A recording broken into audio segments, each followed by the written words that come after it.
Katika Acts chapter 9 verse 15 to 18. Matendo ya Mitume. Bwana asifiwe.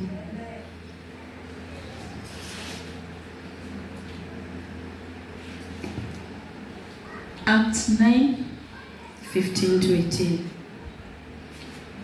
15 to 18. 15 inasema, lakini Bwana akamwambia, nenda tu, kwa maana huyu ni chombo kiteule kwangu, alichukua jina langu mbele ya mataifa na wafalme wa wana wa Israeli. Maana nitamuonyesha yaliyo mengi yatakayompasa kuteswa kwa ajili ya jina langu. Anania akaenda zake, akaingia mle nyumbani, akamwekea mikono akisema, ndugu Sauli, Bwana amenituma Yesu, yeye aliyekutokea katika njia uliyoijia, upate kuona tena, ukajazwe Roho Mtakatifu.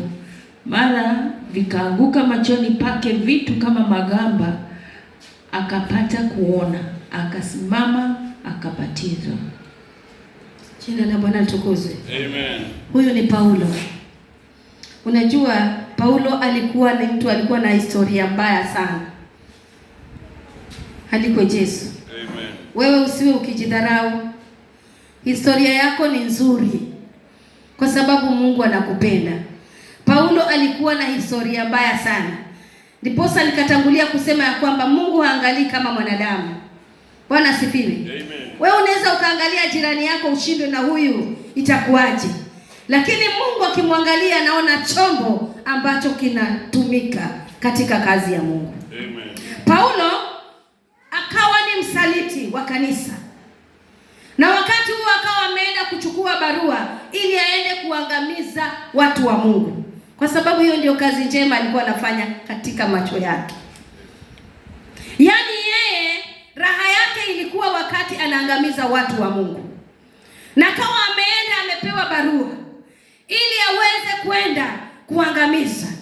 Lakini nashukuriwe Mungu kwa sababu Paulo alipokuwa ameshika ile barua, wakati anatembea kwenda kuangamiza kanisa, Mungu anamshika. Bwana asifiwe. Anamshika. Na akimshika Paulo, Biblia inasema ya kwamba akawa ni kipofu. Na Mungu akamtuma, nenda kwa Anania. Anania alikuwa ni mtumishi. Ndiposa nikakwambia watu wanaangalia umbo na watu wanaangalia historia yako na wanaona wewe huwezi.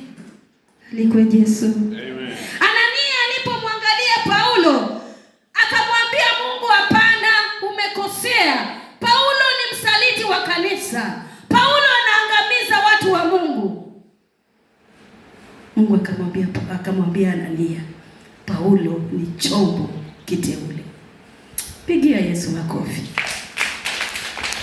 Ya kwamba watu wanaangalia historia yako, wanakosa njia. Watu wanaangalia maisha yako, wanakosa kuona mbele. Watu wanaangalia kwenu vinyekuko, wanakosa kuona ufanisi. Lakini Mungu akishuka, akuangalie wewe, anaona chombo kitakachotumika katika ufalme wa Mungu. Bwana asifiwe. Mungu akamwambia Paulo ya kwamba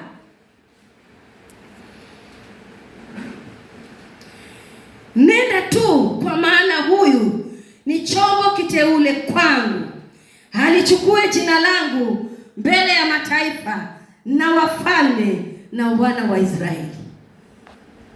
Bwana asifiwe.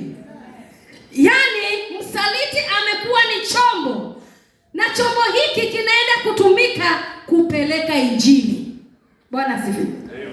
Juzi tumekuwa tukipeleka injili. Rachel, praise God. Rachel akapatikana, na kuna wengine walipatikana na watakuja. Kwa sababu gani?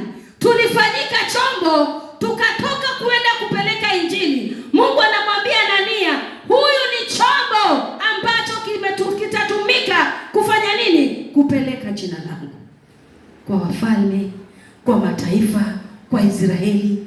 Here we are. Bwana asifiwe. Jina la Bwana litukuzwe. Ya kwamba maana nitamwonyesha yalivyo mengi yatakayompasa kuteswa kwa ajili ya jina langu. Bwana tukuzwe. Na alipokubali Anania, ndiposa akaenda akaongea na Paulo. Paulo akakucha, Anania akakubali, na ndiposa Paulo akaona tena. Na ukisoma historia ya Paulo utapata ni mtumishi wa Mungu mkubwa sana, na ameandika vitabu vingi sana. Bwana asifiwe. Usijidharau mpendwa, usidharau maisha yako, usidharau mahali umetoka. Mungu akikuja kukuinua, ukikubali kufanyika chombo, Mungu akutumie. Mama Kizito, unaenda mbali katika jina la Yesu. Amen. Kama utakubali tu, Mungu akutumie. Kama utakubali tu kuwa chombo ambacho kitatumika. Amen. Bwana asifiwe. Jina la Bwana litukuzwe.